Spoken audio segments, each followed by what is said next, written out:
all those drinks. When you have a headache, you take an aspirin. You have a stomach ache, you pop an antacid. But where's the love for your best buddy, the liver? The least that you could do to help me stay healthy is take Active Liver from New Nordic. Active Liver tablets contain high-quality, all-natural ingredients like milk thistle, globe artichoke, and turmeric extracts, which are proven to keep me healthy and you feeling your best. Active Liver provides an easy daily detox and helps protect me all year long. So let me make you an offer you can't refuse.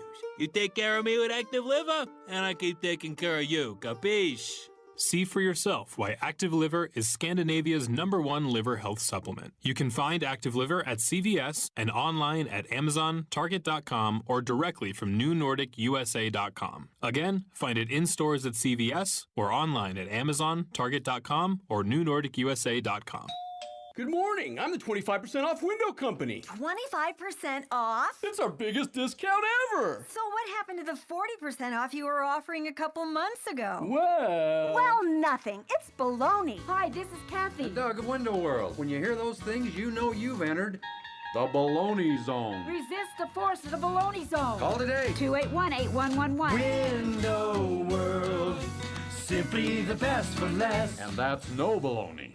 Hey, Utah. When it comes to guiding the growth of our state, you buzzed in with your comments, and we listened to what you had to say. Your feedback on the future of Utah's housing, water, transportation, and open space will continue to help our leaders make important policy decisions, preserving and improving our high quality of life in meaningful ways for years to come. So, thanks for speaking up. Learn more about our state's future at guidingourgrowth.utah.gov. My wife and I always loved doing everything together. Jiu-jitsu, kayaking, and intimacy was always on point. It was around my early 30s when I noticed a downward trend. Watching a lot of TV, putting on weight, and just full of self-doubt. I had tried another men's clinic with disappointing results. It's the personalized treatment I receive at Revive Men's Health that has been the complete game changer for me. I've got my energy and motivation back, I'm feeling stronger than I did in my 20s, and it made me a much better husband to my wife. I'm Eric Ramos, healthcare provider at Revive Men's Health. If you are always feeling tired or moody, have a difficult time sleeping, or decreased libido, you may be suffering from low testosterone.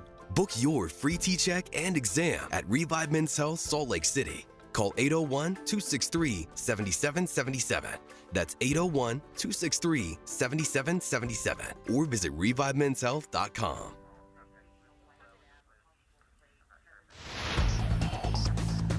Traffic and weather together brought to you by Sinclair's DinoPay app. Save up to 20 cents per gallon. And here's Heather Kelly. We're starting to see quite a bit more traffic on a lot of the city streets right now across the Wasatch Front. Some of the worst congestion is in Draper on 123rd South, both heading to I-15 and exiting I-15 and heading west over toward the west side of the valley. Otherwise, you still have a pretty good drive if you're on the freeways and not entering or exiting. You're going to have good speeds on I-15, the east and west side belt routes, and the 201 freeway. UDOT construction alert, the southbound I-215 exit for 4700 South will be permanently relocated starting Sunday, July 28th. Plan to exit around 1 mile earlier. Heather Kelly in the KSL Traffic Center. Our high around 95 today with the chance of thunderstorms, then 94 tomorrow, 93 on Sunday, and then it warms back up again next week. Right now we're at 84 degrees with sunny skies. I'm Dan Bomas from the KSL Common Spirit Health Studios. Listen online at kslnewsradio.com. We're Utah's news, traffic, and weather station. Inside Sources. Inside Sources. America's voice of reason. Boyd Matheson on Utah's home for elevated conversation. Inside Sources on KSL News Radio.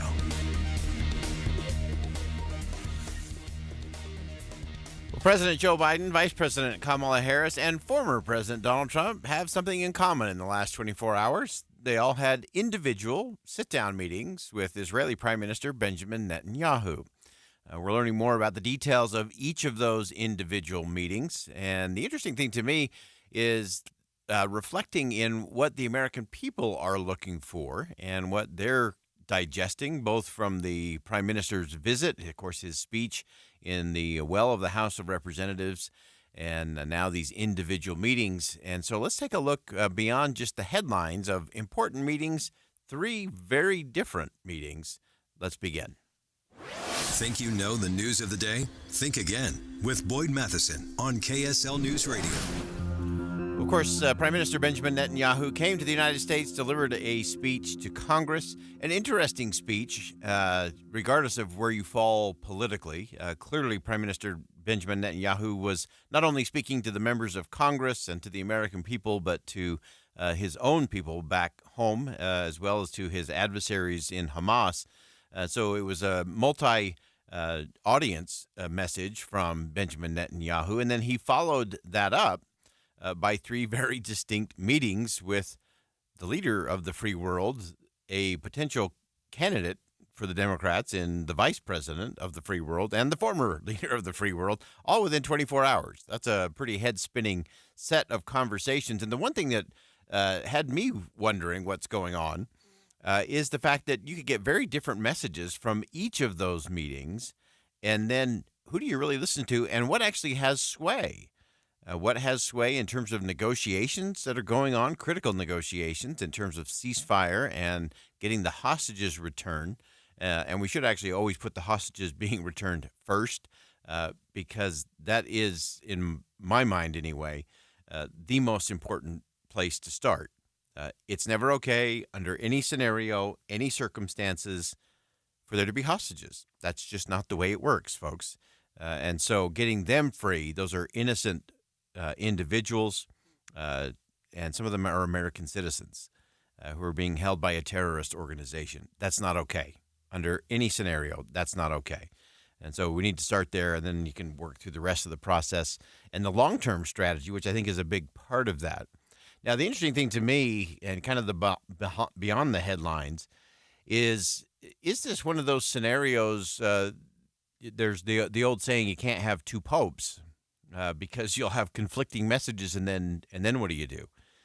Now we've got 3, all kind of lined up together with the current president, the current VP and presumptive nominee for the Democrats, and the former president and the nominee for the Republicans, all lining up for meetings with the Israeli prime minister. So it all began yesterday with President Biden, and President Biden and Prime Minister Benjamin Netanyahu really traded some niceties there in the Oval Office before the cameras were ushered out. The reporters and journalists were ushered out. The meeting happened, and then there was nothing afterwards. President Biden did not speak. He did not take questions. There was nothing following that meeting. A few hours later, he sat down with the vice president, Kamala Harris. After that conversation behind closed doors, the vice president gave an address. She advocated for the ceasefire deal proposed recently by President Biden and called for the return of the remaining hostages. It is time for this war to end, and end in a way where Israel is secure, all the hostages are released, the suffering of Palestinians in Gaza ends, and the Palestinian people can exercise their right to freedom, dignity, and self-determination. There has been hopeful movement in the talks to secure an agreement on this deal. And as I just told Prime Minister Netanyahu, it is time to get this deal done. The vice president was very direct in her remarks. I don't think she varied greatly.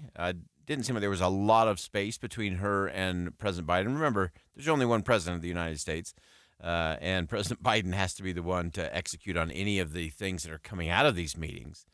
The vice president also gave a message to the American people, and I thought this was an important moment for the vice president, saying we should advocate for peace, condemn hate where we see it from whatever side it might come from. It is important for the American people to remember the war in Gaza is not a binary issue.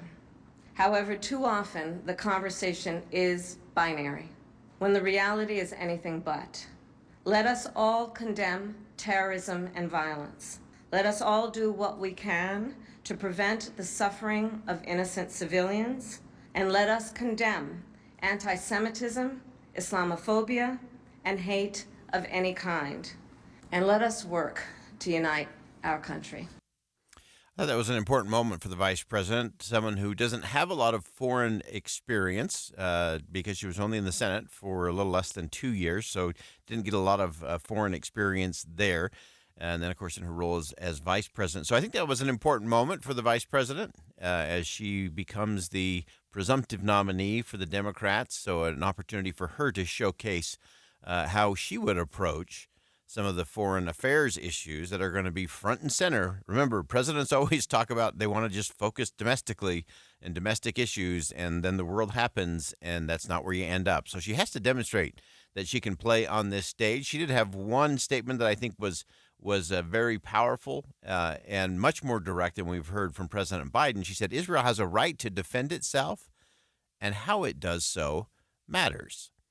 And so it was support of Israel, and at the same time saying how they go about that does matter to limit the suffering of innocent Palestinians. She also made reference to the day after strategy, which I think is an important part of this conversation. What happens after this part of this war between Israel and Hamas is done? Then what happens in Gaza? What does that look like the day after, and how does that move forward? Meanwhile, this morning, Prime Minister Benjamin Netanyahu flew down to Florida and went to Mar-a-Lago and had a conversation with the former president. They obviously have a relationship from the previous administration. As they were concluding their conversation, the former president made a number of remarks, most of them highly political. He didn't really get into the substance of things. He said, when asked about the situation, the former president said, if we win, it will be very simple. It's all going to work out and very quickly. If we don't, we're all going to end up with major wars in the Middle East, maybe a third world war. So that was the way the former president framed that as he was sitting with Prime Minister Benjamin Netanyahu. And then the Prime Minister himself commented on the ongoing negotiations right now. He says, I think there's been some movement because of the military pressure we exerted. I hope it will be sufficient movement to get the deal completed. And so getting to that deal, I think, is the most important thing. Hostages have to be the first piece of that puzzle and the first domino to move. Everything else comes after that, in my opinion. I think for too long, the hostages have been on the back end of the negotiations and the back end of the politics. And I think that is not the place for any of those hostages, nor for their families and loved ones. That's not how that needs to get done. The interesting thing will be how this plays out internationally. And again, now we have 3 different messaging strategies coming out. You have President Biden and what his message will be moving forward. You have the vice president who, while trying to support the president, is also trying to clear her lane and indicate to the voters, this is how I will govern and how I will approach this particular issue that has been very divisive right here in the United States. And then, of course, the former president laying his ground in terms of how he would go about ending that conflict and securing that peace in the Middle East. And so all of those things are very interesting. Those are very different objectives and very different messaging strategies. And sadly, when there's a lot of noise like that, it tends to create more confusion than clarity. And sadly, terrorist organizations and thugs and bad guys always benefit when there is a lack of clarity when it comes to resolve, when it comes to objectives, to mission, and to what comes next. And so we'll continue to watch this on a number of fronts, not just the Middle East and Israel, but there's a lot to think about as it relates to Ukraine, to Russia, to China, and Taiwan. And will we continue to have 3 different messages coming out from the United States of America, and what will that do to either create clarity or confusion in the days ahead? We'll be right back. Think again on Inside Sources with Boyd Matheson. Now that Utah has scored the 2034 games, we're back, baby. The Olympics are coming back to Utah. Thank you. Congratulations. The Paris Olympics seem a little closer to home. Dozens of Olympic athletes have ties to Utah. Get full coverage on the 33rd Summer Olympiad, mornings and afternoons. Paris 2024 on KSL News Radio. With Progressive's Home Quote Explorer, you can check if you're paying too much for home insurance, because giving you options is the right thing to do. Oh, you mean like when I let someone with less groceries go ahead in line? Sure, there's a part of me that thinks, if you only need 3 things, maybe go to a convenience store next time. And now they're sifting through coupons and my frozen foods are about to be not frozen. But still, it's the right thing to do. So compare rates with Progressive's Home Quote Explorer. Progressive Casualty Insurance Company affiliates and third-party insurers. Not available in all states or situations. Prices vary based on how you buy. Hey, what are you doing up on the step stool? About to clean these light fixtures. The whole family's coming over, and if there's even a speck of dust in the house, my abuela will find it. Here, I got a Swiffer duster to help with that. A Swiffer what? A Swiffer duster. It has this cool extendable handle that reaches 6 feet to get high and low, with fluffy dusters that easily trap and lock dust. So, no more step stool? No more step stool. Easily trap and lock dust from hard-to-reach places with the Swiffer duster. Love it or your money back. I'm Kareem Abdul-Jabbar. I learned about atrial fibrillation the hard way. My symptoms would come and go, shortness of breath, fatigue. I kept going. Then I got so lightheaded, I couldn't. My doctor said I have AFib, so I'm about 5 times more likely to have a stroke. Other symptoms, irregular heartbeat, heart racing, chest pain can come and go, but the risk of stroke stays. If you have symptoms, tell a doctor. Visit notimetowait.com. Sponsored by Bristol-Myers Squibb and Pfizer. This is the story of the one. As a maintenance engineer, he hears things differently. To the untrained ear, everything on his shop floor might sound fine, but he can hear gears grinding or a belt slipping.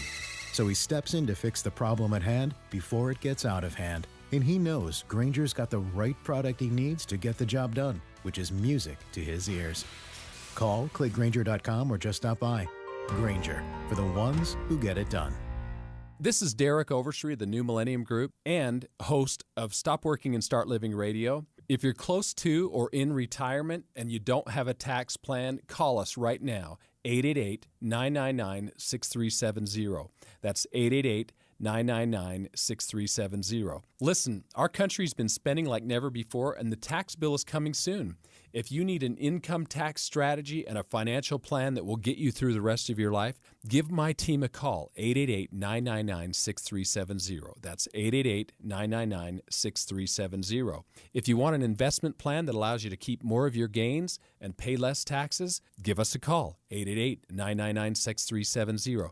My team specializes in the type of plan that will get you retired 3 to 5 years sooner than you thought possible. So, get a no-cost tax analysis by calling 888-999-6370. That's 888-999-6370. My team is standing by now. What if I told you that arthritic joint pain you thought you were going to have to deal with for the rest of your life might be taken care of with new cellular therapies? If it's been keeping you from doing the things you love, that quality time with your family, then listen closely, because you live in a time when there are lots of emerging therapies, cellular therapies, that can give you lasting relief without pain pills, without surgery, and without the downtime. QC Kinetics has arrived in Utah. Their medical professionals are now in Mill Creek, Provo, and Bountiful, and they're ready to deliver this lasting relief and really help you get your life back. They have helped tens of thousands of people around the country. So listen, if you're living with chronic pain from arthritis or injury, you need to give them a call today. They're offering free consultations. This is the future of medicine. The number is 385-766-1987.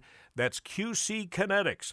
385-766-1987. Call them today, 385-766-1987. Any Hour Services can make sure your AC keeps you cool this summer. Whether you need a tune-up, repair, or just a second opinion about replacing it, call Any Hour Services or visit anyhourservices.com. With the 3 things you need to know this hour, I'm Dan Bomas. First, the mayor of Roy says he's worried about future plane crashes in his city after a plane came down this week in a neighborhood near the Ogden-Hinckley Airport. Second, former President Obama and the former First Lady, Michelle Obama, have endorsed Kamala Harris' presidential campaign. And third, the exposed lake bed around the Great Salt Lake is producing a significant fraction of Utah's global warming emissions. 84 degrees and sunny in Salt Lake City. And back to Inside Sources on KSL News Radio. Get deeper insights on the news from Inside Sources. Inside Sources, an inside look at 2024 presidential politics. Well, it is Friday. It is that time where we take an Inside Sources inside look at presidential politics, and nothing's been going on, so we're just going to skip the segment today. Just kidding. There's been so many things going on as it relates to presidential politics, but I want to take just a little different angle as we kick this thing off. I alluded to this a little bit yesterday, talking about the idea of an idea. And when I did business consulting, I would always warn executives about falling in love with an idea. And whether the idea was a product or whether the idea was someone they wanted to hire for a position in their company. Because what happens is when you fall in love with an idea, all your objectivity goes out the window. So, for example, I saw organizations who really wanted to bring in some firepower, make a big splash, and suddenly there would be a candidate that would be available that, had a big Ivy League resume and PhDs, and they would fall in love with the idea of having that person as part of their team.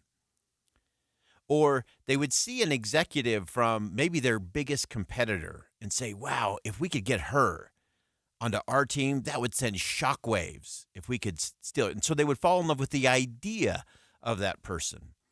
And then they stopped looking at the resume. They stopped looking at the results, the accomplishments, the things that they'd actually done. Was there a cultural fit, personality? They stopped looking at all that because they fell in love with the idea. Now, I'm going to share with you two ideas on opposite ends of the political spectrum. So I don't care where your politics fall, but we have two extraordinary examples in our presidential politics about people falling in love with an idea. And let's start on the Republican side.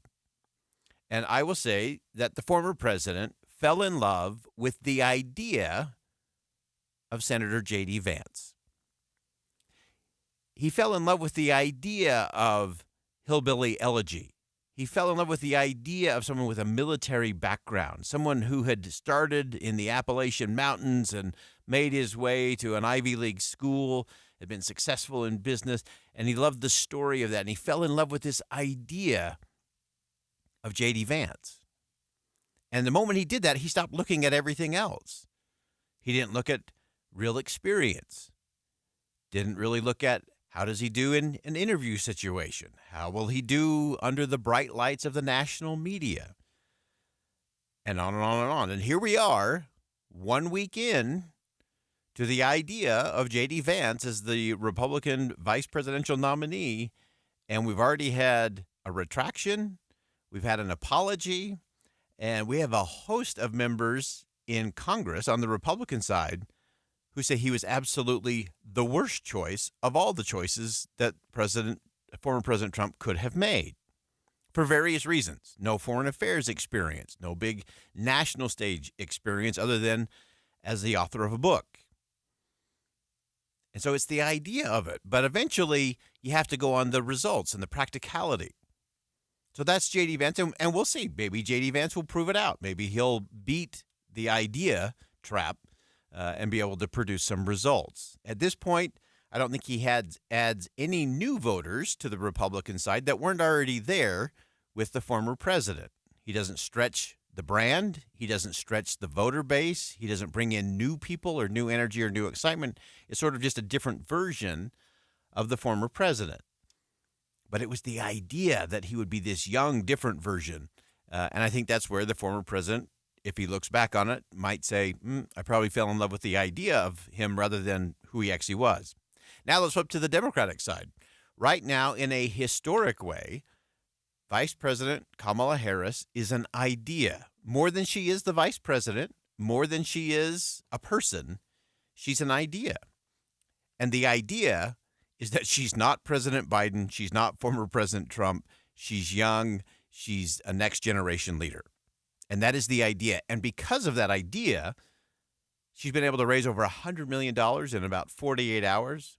She lined up all of the delegates for the Democratic nomination, sewed those up in less than 24 hours.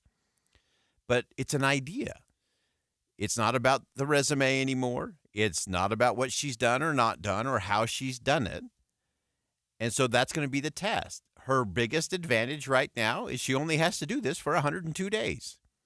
Some people say that's not enough time, and I think it's too much time.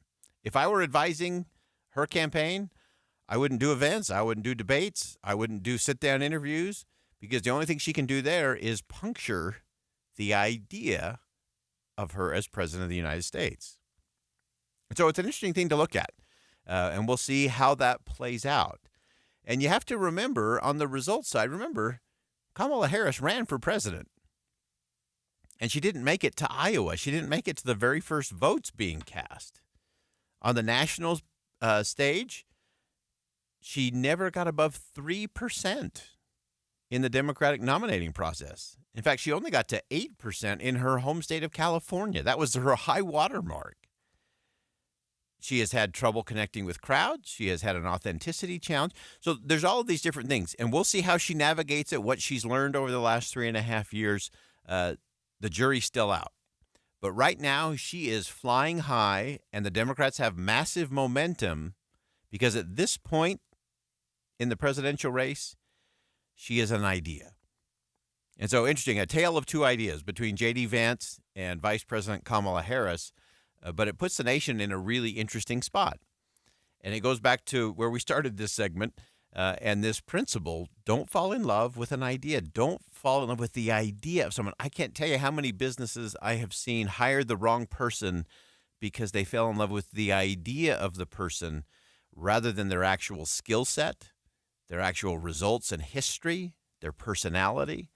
And usually that ends up not landing well, and usually leads to big problems down the road because now you got to get rid of them. And the way we get rid of people is elections, and they're 4 years out. So the impact of these decisions based on ideas is going to be fascinating to see, and we'll watch how that continues to play out. On the momentum side, again, the idea of the vice president as the president gained some additional momentum today. Kind of the last piece of the idea puzzle was Barack and Michelle Obama giving her a phone call and letting her know that they are fully supporting her as the presidential candidate. And as they described it, her run will be historic. And so we'll continue to watch all of those things as we see that play out. We'll get into the practical tacticals of it all as we move into next week, whether a debate will happen between the former president and the current vice president coming up in September. And then we will be just 3 weeks away on Monday from the Democratic National Convention. And we will know pretty clearly, I think, by Monday if the Democrats will be ready to move on a virtual roll call to lock in Kamala Harris as the nominee for the Democrats. And that should be announced, I think, early next week. So we'll continue to work all of our sources and help you get beyond the headlines and connect the dots as we look at our inside look at presidential politics. We'll go ahead and step aside for some bottom-of-the-hour news, but don't go anywhere. Our own Tim Hughes is going to join us. He'll be our inside source from Paris. Coming up next. Stick around. We'll be right back.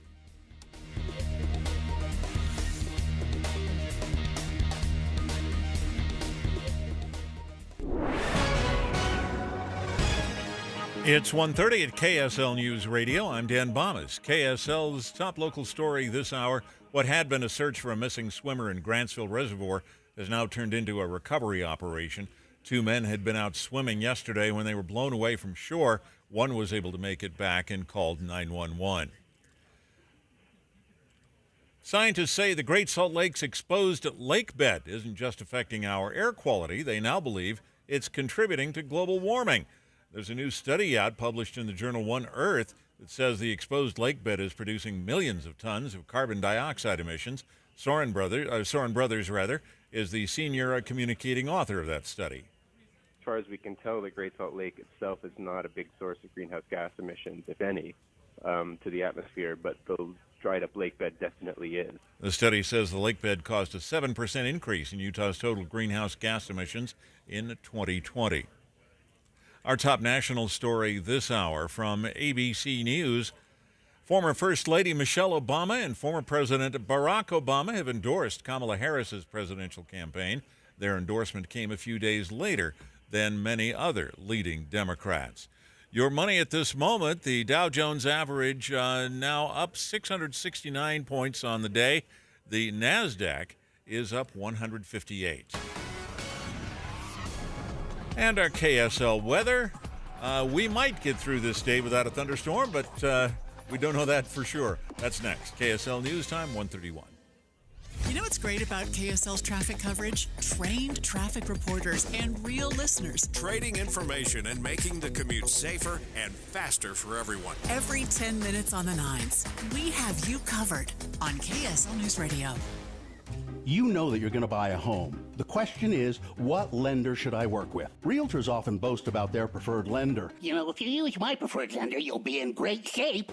But interest rates and closing costs are not the same at every lender. So before you go with your realtor's preferred lender, call Rick at Loans by Rick and get another breakdown of your closing costs and your interest rate. Call 801-809-SAVE or click loansbyrick.com. Loans by Rick will give you a comparison on your loan cost that may save you thousands of dollars in closing costs and get you a lower rate too. And when you have all the facts, you can decide who's the better lender for you. Rick closes over 90% of clients' loans in 12 to 22 days. That's amazing. Call 801-809-SAVE. That's 801-809-SAVE or click loansbyrick.com. 801-809-SAVE, loansbyrick.com. Rick Kirschenbaum, NMLS 241179, and Vintage Lending, NMLS 287106 are equal housing lenders. Some restrictions apply.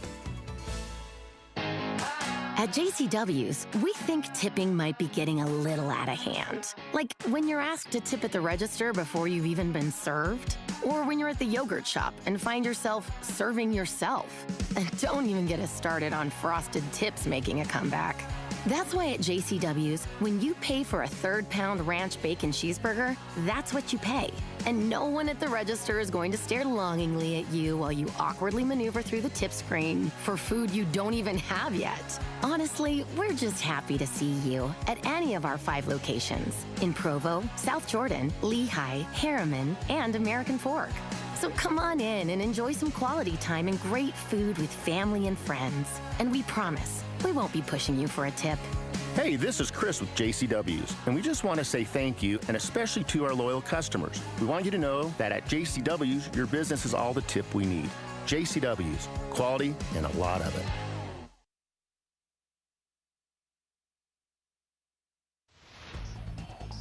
Traffic and weather together, brought to you by Sinclair's DinoPay app. Save up to 20 cents per gallon.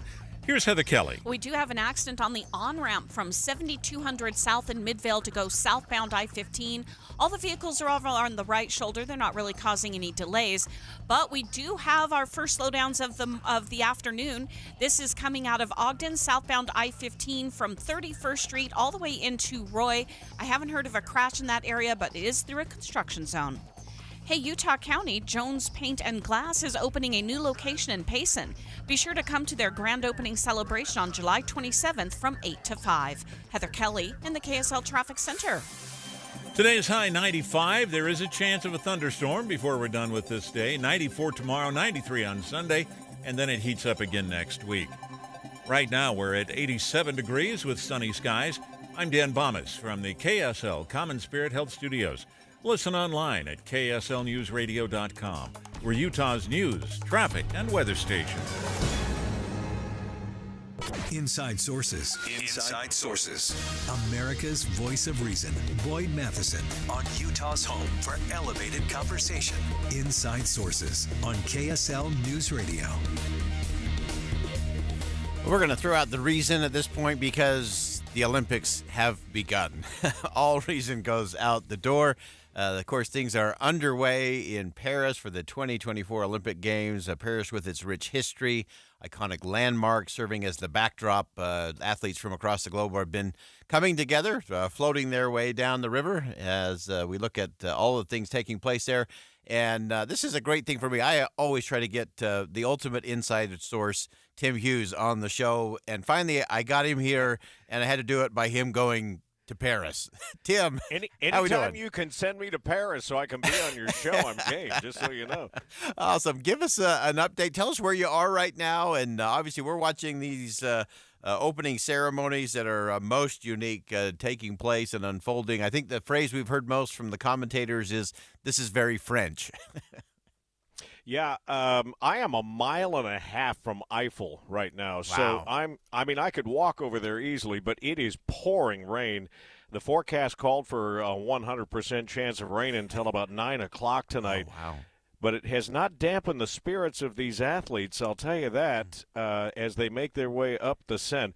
I'll tell you what, and you're watching it, I think, probably on the monitor there in your studio. The only thing I can think for these poor people that either paid or had invitations to go watch this live, they're probably frustrated. Not only are they getting wet, but this production was really designed for television. And those people that are along the river only get to see the athletes go by for a moment on the boat, and then they watch the rest of the ceremony on big screens along the way. There's 80 giant screens that are set up along that almost 4-mile stretch of the Seine. Wow, that is absolutely fascinating. Yeah, that's probably the most expensive TV seat you're ever gonna have. No kidding. And I'll tell you what I think about, and you do a little bit of TV now in your career. I can't imagine what it's like to be the director of this and the producer calling for those camera shots in all of these locations and trying to time the music and everything for that kind of distance. It's a huge undertaking, and so far it's been about 99.8% good. Yeah, it is amazing, and talk about a degree of difficulty trying to get all of those things to sync up in terms of music and singers, and we've seen heavy metal bands, coming out windows along with some string music and a headless Marie Antoinette. Yes. All of those things. Well, it's one of those things, and give us a little sense, Tim, in terms of the kind of the feeling in the city there. We always talk about the power of sports to unite and inspire and to elevate. Give us a sense of what's going on in the city and what the feeling is there. Well, as you know, this is not my first Olympic experience. I've been very fortunate in my life. And by the way, you also know that my career is winding down. And so I don't take these opportunities or these life moments lightly, either in my life or my career. So it's great for me. But there is always mixed feelings when the Olympics come to town. You have people that, don't want the hassle, the disruption in their life. They're not always crazy about the money that's being spent to put on a games like this. And then you have those that just say, this is a once-in-a-lifetime opportunity for me, and I'm going to fully embrace it, and I'm going to enjoy these moments. And most of the time, the result from an Olympic Games ends up being a positive experience for the fans, the athletes. There have been some bumps in the road when it comes to finances, of course, and money spent, but we'll have to wait and see what happens on the other side of this. But I've been fortunate enough that I've done several kickboxing events here in Paris, and I told Amanda earlier this week that it seemed quieter to me. I think a lot of locals may have left town. left the building. left town. And the security obviously is very intense, and I posted some pictures of the metro maps on my Facebook so people could see all of the red marks, the X's and the minuses. It's tough to get around and almost impossible to get around without just walking everywhere tonight. Yeah, and give us a little sense of that in terms of the feel. Obviously, security in light of an assassination attempt here at home and looking at Secret Service. We know there was a disruption and a sabotage of the rail there at various points outside of Paris. Give us a sense of what that feels like over there. Well, they stopped short of calling it terrorism, and as you said properly, they called it sabotage, and there were incendiary devices that were set up in specific control boxes, so whoever did it knew exactly what they were doing, and they were attacking the fiber cable that communicates all of the safety measures for these high-speed trains. I'm sure you've been on one. And quite frankly, I took one from Paris to Lille one time, and it scared the bejeebers out of me because it was going like 180 or 200 miles an hour. So you can imagine the problems that can cause if you don't have control or you don't have navigation or whatever is going on. So that was a little disheartening and unsettling today. I think, and you also have been to Europe before, that you kind of, and this is an unfortunate part of our world, you kind of get used to seeing semi-automatic weapons walking through airports. It's always been the case when you go into Heathrow or when you come into Charles de Gaulle. You kind of get used to that, but you'll never get used to seeing blocks and blocks and blocks of emergency vehicles, police, and it just I know it's meant as a deterrence, but it can also cause some real anxiety for people, I'm sure. Yeah, no question about it. Well, Tim Hughes joining us from Paris, just a little ways off from the Eiffel Tower there as the Olympic Games continue. We're going to continue to have you covered on all those fronts. Tim, thanks for being our inside source from inside Paris today. No worries, Boyd. Thank you. All right. Again, that's Tim Hughes, co-host of KSL News Radio's Utah Morning News. He's been a voice for the Olympics, for wrestling, and for so many things, and we appreciate his perspective of what's happening there. Again, it is a lot of rain going on, but it is not dampening the spirit of the athletes or those along the 4-mile route that is the opening ceremonies there in Paris. All right, we're going to go to some breaking news. Dan Bomas joins us in studio. Dan? And Boyd, we've had a decision now from the Utah Board of Pardons and Parole in the Tabaron Honey case. His petition for a commutation of his death sentence has been denied. And so that means his execution is still scheduled for the 8th of August, and the legal machinery is proceeding toward that right now. I'm Dan Bomas, KSL News Radio. All right, we'll go ahead and step aside for a quick commercial break. When we come back, we're going to take a look inside of foreign policy, how that is going to play out in the presidential race. Josh Rogan will join us from the Washington Post coming up next. Stick around. We'll be right back.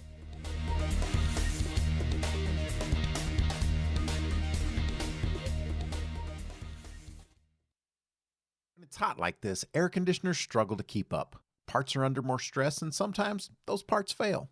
What's up, everybody? I'm Mike Wilson with Any Hour Services, and no one helps more homeowners maintain and repair their air conditioners than Any Hour Services. As a matter of fact, last year, over 32,000 homeowners called Any Hour Services for help maintaining and repairing their systems. Any Hour Services has over 100 HVAC technicians to help with everything from maintenance, repair, to installing a new system. This summer, there'll be a lot of people told they need to replace their air conditioner, and they'll wonder, do I really need to?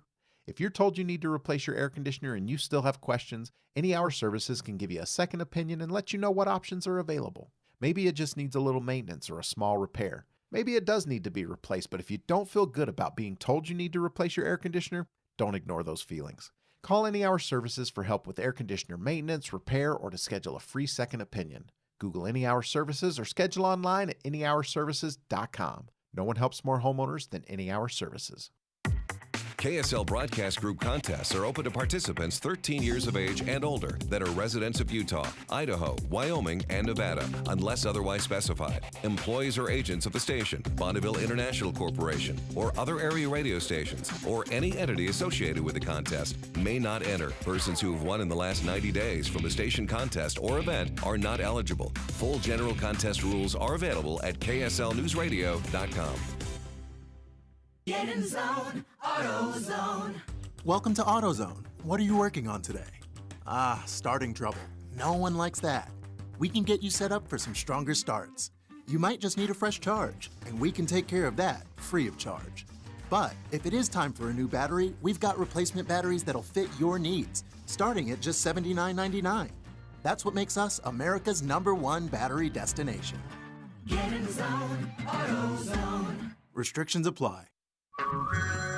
Hey everyone, it's Ted from Consumer Cellular, the guy in the orange sweater, and this is your wake-up call. If you're paying too much for wireless service, you don't have to keep having that nightmare. Consumer Cellular has the same fast, reliable coverage as the leading carriers for up to half the cost. So why keep spending more than you have to? Seriously, wake up and call 1-888-FREEDOM or visit consumercellular.com. Savings based on cost of Consumer Cellular single line 1, 5, and 10 gig data plans with unlimited talk and text compared to lowest cost single line postpaid unlimited talk, text, and data plans offered by T-Mobile and Verizon January 2024. Let's face it, nothing makes you look older than you really are than thinning hair. But what if you could not only increase your hair count, but promote new hair growth without surgery, without drugs with potential side effects, and without a prescription from your doctor?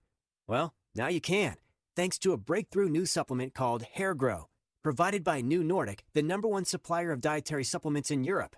Hair Grow is now available in the U.S. Only Hair Grow contains Tocogaya, a powerful antioxidant that has received a U.S. patent. Multiple clinical studies show Hair Grow is safe and effective in promoting new hair growth. In one study, 95% of the patients using Hair Grow saw increased hair count. Don't lose more time and more hair. Try Hair Grow today to feel and look your best. Available online at Amazon, Walmart.com, and NewNordicUSA.com, or in stores at your local CVS. Look younger and feel more confident with Hair Grow by New Nordic.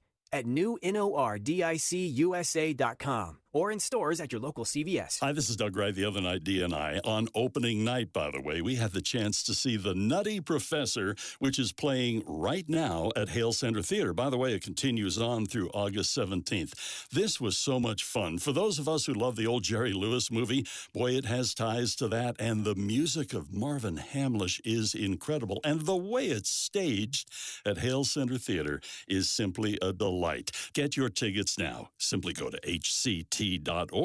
Do not miss your chance to see The Nutty Professor. It's on the stage right now, and it is so wonderful. There is always something amazing awaiting you on the stages at Hale Center Theater. The Addams Family coming up in August. We've got The Magician's Elephant, and of course the classic Beauty and the Beast. Get your tickets now. Simply go to HCT.org. And by the way, for current season ticket holders, it's time to renew now at Hale Center Theater. Do you worry about how much someone drinks? Do you feel angry or depressed most of the time? Do you feel neglected or unloved? Do you feel you attract people who tend to be compulsive or abusive? Do you have money problems because of someone else's drinking? Are you afraid or embarrassed to bring your friends home? Do you feel that if the drinker loved you, she or he would stop drinking? If you answered yes to any of these questions, you are not alone. More than half of all adults have a family history of alcoholism. Not everyone trapped by alcohol is an alcoholic. Families and friends are suffering too. Al-Anon and Alateen can help. Call 1-866-200-0223 or visit alanon.org/help. I'm Dave Cawley, investigative journalist and host of the podcast Cold. In October of 1985, a woman named Cherie Warren left work at a busy Salt Lake City office to meet her estranged husband at a downtown auto dealership. She never made it home. Cherie's car surfaced weeks later in Las Vegas. In the parking lot of a hotel casino. No one knows how it got there. Strange. It was strange. Both Cherie's estranged husband and her boyfriend raised suspicion for investigators. I kind of thought that he might have done something. But no arrests were ever made. In Cold Season 3, we dig into double lives, make new connections in the case, and examine the difficulty raised by reasonable doubt. We want answers just as much as anyone else. They have creeps like that now too, so nothing's changed. That's the new Cold Season 3, The Search for Cherie. Now available anywhere you get your podcasts. With the three things you need to know this hour, I'm Dan Bomas. First, the Utah Board of Pardons and Parole has denied Tabaron Honey's petition for a commutation of his death sentence. Second, a firefighting plane is missing in Oregon. Crews lost contact with a single-engine air tanker last night. Third, the Prime Minister of Israel made a stop in Florida to meet with former President Trump today. Right now, 88 degrees in Salt Lake City. Back to Inside Sources on KSL News Radio. Hear elevated conversation on crucial issues. Boyd Matheson on Inside Sources.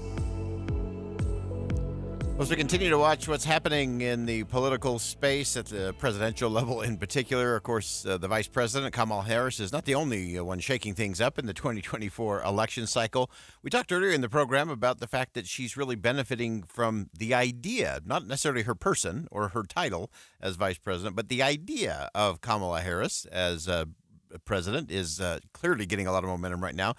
We also talked about the fact that the former president picked J.D. Vance for much the same reason. I think it was more the idea of Senator Vance more than it was actually him and his skill set, his policy, his view of the world. And so we want to dig into that just a little bit more and gain some important perspective in terms of how complex the world is. And sometimes you throw out these talking point things, as candidates often do, and it doesn't take into fact the complexity of what's going on. Someone who always gets underneath the hood of the headlines and gets into the details of it all, Josh Rogin, of course, columnist for the global opinion section of the Washington Post, writes about foreign policy and national security. And Josh is joining us today from our nation's capital. And Josh, welcome back to the show. Thanks so much for having me. So let's dive into this. You had a great piece in the Post talking about J.D. Vance coming on the scene and with really some complicated views when it comes to foreign relations as it relates to the China challenge and then also dealing with Ukraine. Describe it for us. Right. Well, the conventional wisdom here in Washington is that foreign policy doesn't really matter in elections. But I've been covering a lot of these presidential elections over the years, and it always seems to matter, at least to some of the people. Whether it's John Kerry getting Swift voted or President Obama calling out Secretary Clinton for the Iraq vote or the Russian interference, there's always something, okay? And this year you've got two big things. You've got Ukraine and you've got the Gaza war. And then you have the thing that I'm interested in, which is China. And it's pretty clear that, we couldn't have known that we would have had Harris versus Trump and Vance, but now that we know that, it's really pretty clear that this is a pretty stark choice in terms of their visions of how the world works and what America's role should be in it. And as you rightly pointed out in your opening, it's complicated. It takes a little while to get into. But, at least on the China issue, what I tried to do is to explain that, people say the Democrats are tough on China. People say the Republicans are tough on China. Everyone's tough on China. What's the difference? And my argument in that column, at least, and again, this is just one picture of the overall foreign policy scene. We can talk about Ukraine and Gaza, whatever you want. But on the China piece, what I argued is that you can't really be tough on China if you're weak on Russia. In other words, if you want to pull out of Ukraine or pull U.S. aid from Ukraine, you have to understand that affects what's happening in China and in Asia. And don't take my word for it. That's what everyone in China and Asia thinks because I talk to them about it. Yeah. That's the basic argument. You can't be a China hawk if you're willing to give up Ukraine to Russia because Russia and China are on the same team. They're best friends. They're working together on this thing, and we're on the other side. Yeah, I think that's so fascinating to look at. And we often say in presidential politics, every candidate says, I am focused on the domestic agenda, and then the world happens. It's Right. just as Exactly. you described it, Josh. It is the world happens, and the U.S. is involved, and it is complicated. I think even more so compounding that, of course, is this incident of the other day where you had Russian bombers and Chinese bombers getting fairly close to U.S. airspace. But give us a sense in terms of what that gives us in terms of a look into why this interconnectedness is so big. Right. Well, as you described, the Russian and Chinese militaries are quickly becoming the same thing, or at least very, very close allies. And so we can't fight one without the other. And when we weaken one, we weaken the other. When we strengthen one, we strengthen the other. And that works on both sides of the equation. If our American Wall Street firms are, funding Chinese companies that are building their military, that's really bad. That's actually something J.D. Vance is focused on, to his credit. But on the other hand, if we're going to say, well, Ukraine, you're on your own, and then, not expect Xi Jinping in Beijing to see that as a clear signal that he can take Taiwan and we're not going to do anything about it, then we're not being honest about the way that the world works. Yeah. So that's my issue sort of with Vance and Trump, is that they think, oh, well, there'll be no – well, I get it. People are tired of foreign interventions. The Ukraine war is not going particularly well. Nobody can really explain how it ends or when it ends. These are legitimate concerns about the conduct of this very expensive and serious project. On the other hand, all I'm saying is that there are costs for doing the other thing and just cutting and running, and those costs affect China. And, that's I think, just really important to think about. Yeah, and I think I thought it was interesting in the press conference yesterday, Secretary of Defense actually went through, one, it's very concerning that we've got Chinese and Russian planes flying together, obviously took off from the same Russian base, supposedly. But then he also mentioned the fact that China is assisting Vladimir Putin in his battle against Ukraine in various ways, some a little more subtle than others. So help us kind of unravel that a little bit in terms of what the proper U.S. stance ought to be, regardless of the politics of it all. Right. Now, I think you're getting to the main point here, which is sort of that, we have to have a policy that addresses both of these things at the same time because they're connected problems. And, anywhere you look, including Ukraine, that's just becoming really hard to ignore. Really, it's pretty obvious. So, we can't have sanctions against Russia if China's not going to honor any of those sanctions, because China is the biggest economy in the world. So if they're busting all of our Russia sanctions, that's a big problem. So if you're going to be, worried about China's encroachment in the South China Sea, well, then you're going to need some other countries around to coordinate that with. If you need, the Iran part of it is also connected, the North Korea part. So it's just kind of, I think, at this point, hard to argue. At least that's what that we can just split up these parts of the world and deal with one and not the other. Yeah. And I think that's the basic line that Vance has been pushing. And I think Harris has an opportunity to argue against that if she can sort of articulate it, which she has not so far demonstrated an ability to do, to be honest. Yeah. And so give me some perspective, too. I just wanted to ask this while we've got you on, Josh, that you mentioned Iran, and I thought it was interesting that John Kirby, in his part of the White House press briefing yesterday, talked about Iran, even in their use of funding some of the protests, not all, but some of the protests, that have taken place across the United States as it relates to what's happening between Israel and Hamas in Gaza. Give us a sense there and connect the dots for us between Iran, Russia, China, and we'll throw North Korea in there just to make it a foursome. Yeah, no, I think that's the team. Some people call them the crinks: China, Russia, Iran, North Korea. That's a term some people use. It's because they're all helping each other increasingly. Now, you could say that, we pushed them into it, or they were, whatever you want to, how we got here, we could debate. But the bottom line is that all these countries are helping Russia fight in Ukraine. All of these countries are helping bust U.S. sanctions on Iran. They all happen to support the Palestinians and against the Israelis. Now, they're not the only ones. A lot of countries feel that way, but they happen to be on that side of that issue as well. And, that cuts into U.S. politics and at 90-degree angles, because that's the most supercharged international affairs issue in U.S. politics is the Israeli-Gaza war. So I guess what I'm trying to say is that at this point in, U.S. global leadership, we sort of have a choice. And our choice is to sort of, retract and sort of pick up some of these bases and put up a fortress around America. We'll call it Fortress America. And just sort of hide behind that and see what happens. That's a choice. Yeah. And I'm not saying that that's a crazy choice. I'm just saying that that's a more dangerous choice than what other people are saying, which is, oh, wow, we've got these four countries that all mean us harm, and they're all working together. And here's the good news. We've got a lot more than four friends. We've got a ton of countries around the world that would help us if we could just sort of dedicate ourselves to that project, if we could sort of give them confidence that we're not going to turn around and leave them hanging, the next time we have a presidential election. It's really hard to do. Yeah. Great perspective, as always. The interconnectedness of all of this is what we got to keep our eye on. Josh Rogin, columnist for the Global Opinion section of the Washington Post. You can always check his stuff out at the Washington Post. Josh, thanks so much for making time for us. Great perspective. We look forward to having you back.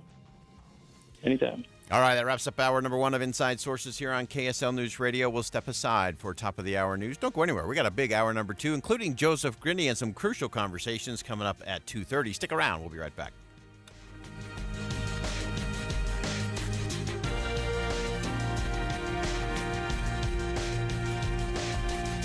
KSL FM Midvale. KSL Salt Lake City. From the KSL Common Spirit Health Studios, this is KSL News Radio. Utah's news, traffic, and weather station. It's 2 o'clock at KSL News Radio. I'm Dan Bomas. KSL's top story this hour. And we have breaking news. Tabaron Honey has been denied a commutation of his death sentence by the Utah Board of Pardons and Parole. He was convicted in the brutal murder of a woman in 1998. A statement released by the board says they will not change the original sentence. Honey's execution is set for August 8th. Our top national story this hour from ABC News. Former President Trump says he'll be the president to establish peace in the Middle East. That was after his meeting today with Israeli Prime Minister Netanyahu. He says they have a good relationship. It was never bad. I would say it was always good. No president has done what I've done for Israel, and we've always had a very good relationship. And Netanyahu also held one-on-one meetings with President Biden and Vice President Harris. Your money at this moment, the Dow Jones average strongly up today, 654 points near the close of trading. The NASDAQ was up 176 points today. And our KSL weather. Well, we could see a thunderstorm by the time we're done today. That's next. KSL News Time, 2:01. We hope you have the right app on your phone for news. You probably have dozens. But the KSL News Radio app, well, it makes our live stream super easy. Plus, our talk shows are right there as podcast for your workday. That's the app for KSL News Radio. Hey, Utah. When it comes to guiding the growth of our state, you buzzed in with your comments, and we listened to what you had to say. Your feedback on the future of Utah's housing, water, transportation, and open space will continue to help our leaders make important policy decisions, preserving and improving our high quality of life in meaningful ways for years to come. So, thanks for speaking up. Learn more about our state's future at guidingourgrowth.utah.gov. You wouldn't know it, but most financial advisors are put in a box. I'm Jeff Jr. from Trajan Wealth, and I want to provide you a little insight about financial advisors. Most financial advisors have to sell what their company requires them to sell, and many advisors have to only adhere to what's called a suitability standard. A suitability standard is a limited standard of care, not requiring what's sold to be best just suitable. Advisors with this loose standard often have limited investment and product selection. Trajan Wealth is held to a fiduciary standard, which is the highest standard of care in the advisory business. And that's just one of the many reasons we have billions of dollars under our care and attract clients from other advisors. Raise your standards today and call Trajan Wealth. Call 801-899-7600. That's 801-899-7600. Advisory services offered through Trajan Wealth, LLC, an SEC-registered investment advisor. Don't miss Bullfrog Spa's big factory sale this weekend only at the Expo Center in Sandy. With factory-certified scratch and dents and even new hot tubs and swim spas as low as 50% off. Bullfrog Spas are the only hot tubs manufactured in Utah and the only spas personalized just for you with our patented Jetpack therapy system. Hurry in while deals last. Bullfrog Spa's big factory sale, Friday noon till 8, Saturday 10 till 8, Sunday 10 till 6 at Sandy Expo Center. Bullfrog Spas. Peaceful body, peaceful mind, peaceful home. When you're getting a new roof installed, you don't want to wonder, when are they going to be done? Or even worse, what are they doing up there? You'll never have to ask when you hire IWC Roofing, because their team of certified installers will be texting you pictures from the roof. You're going to know exactly what's going on and what you're getting for your money. And on most homes, they'll do the entire job in one day. In, out, cleaned up, and they'll even power wash your driveway just to say thank you. Now, you think you'd pay a premium for this level of service, but IWC does so many roofs. They get the material for less, and they pass the savings on to you. IWC is an Owens Corning certified platinum contractor. Of course, financing is available. Even better, their summer special, up to $2,000 off your quote. But you have to make the call. $2,000 off right now. Call IWC Roofing, 801-232-5690. That's 801-232-5690. Or go to IWCRoofingUtah.com. Social Security is with you through life's journey from birth to retirement. As your life changes year to year, so do your needs. For over 80 years, Social Security has helped to meet your needs and is committed to improving access to the services that make a difference in your life. Today, you can verify your earnings, estimate your future benefits, apply for retirement, manage your benefits, and even change your address, all from the comfort of your home. Social Security's online services help put you in control with secure access to your information anytime, anywhere, allowing you to spend more time with family, friends, or simply just enjoying the day. Social Security, securing today and tomorrow. See what you can do online at socialsecurity.gov. Produced at U.S. taxpayer expense. And let's take a look now at traffic and weather together, brought to you by Sinclair's Dino Pay app. Save up to 20 cents per gallon. Here's Heather Kelly. I-15, making your way from 31st Street in Ogden all the way down to 56 South in Roy. That was due to an earlier crash. They had been blocking the right lane in a construction zone. The crash just cleared about 5 minutes ago, so speeds are starting to improve in that area.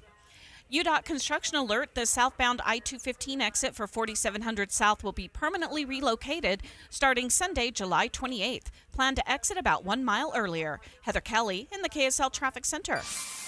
Our high today around 95 with a chance of a thunderstorm still. 94 tomorrow, 93 on Sunday. Heats up again next week.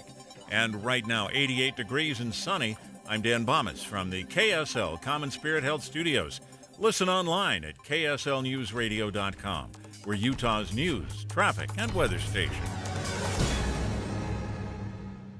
Inside Sources. Inside Sources. America's voice of reason. Boyd Matheson on Utah's home for elevated conversation. Inside Sources on KSL News Radio. Well, in the midst of political season, of course, the most popular thing to do is to give stuff away. And one of the ideas that comes up over and over and over again is Universal Basic Income, UBI. It is a headline that keeps coming back around, and especially those who are running for office say that it will change the world. And now we need to look underneath the headline to see what are the actual results of basic income. Let's begin. Think you know the news of the day? Think again with Boyd Matheson on KSL News Radio. Well, always easier to give stuff away than it is to, say, eat your broccoli. But sometimes you got to eat the broccoli. Eric Baim is a reporter at Reason, covers economic policy, trade policy, and elections, is a great friend of the show. And all of you love Eric because he always helps us get to the practical, tactical, what do we know for sure, and what are the real results. You can talk about policy ideas till the cows come home, but you have to look at the results. And Eric, welcome back to the show. And when it comes to this idea of universal basic income, it sounds great. But we got a big study back, probably one of the largest ever. What's the story? Well, thank you for having me, Boyd, and thanks for that kind introduction. I'm somebody who actually really enjoys eating broccoli, metaphorically and in reality, I'm with you. One of my favorite vegetables. Yeah, so the universal basic income, as you said in the introduction, it's an idea that gets kicked around in policy debates from time to time. We actually haven't really heard much about it in this presidential cycle. I think partially because this has just been an election that really hasn't been much of a policy-oriented election. But there was a lot of talk about this 4 years ago, the 2020 cycle. People may remember Andrew Yang, the businessman who was kind of briefly had a moment there in the Democratic primary. And one of his big ideas, and I mean, it's not his original idea, but an idea that he helped kind of inject into political discourse for a little while there, was this idea of a universal basic income, UBI. You can kind of set the numbers wherever you want. His idea was give people $1,000 a month, basically no strings attached, and use this, substitute out a lot of the existing welfare programs. So both spending side welfare programs, but also tax credits. So things like the EITC, things like the child tax credit, whatever. Get rid of a lot of the bureaucracy that administers these programs. Just give people cash and then let them do with it as they will. And, as a libertarian, I'm somewhat in theory, I kind of like this idea. I like a lot of aspects of this idea. I think getting rid of the welfare bureaucracy, or at least trimming it back, and just trusting people to make their own decisions. Those are all good things in theory. In practice, though, we've now had a number of studies, including the one that I wrote about this week, that just suggests that the trade-offs here may not be what policymakers are really looking for. Yeah, so take us underneath the numbers. What did we actually find out? Looking at people, again, kind of looking at that $1,000 a month is kind of an interesting space. How did this take place, and what did we actually learn? Yeah, that's right. So the paper that came out this week, working paper by 5 different researchers.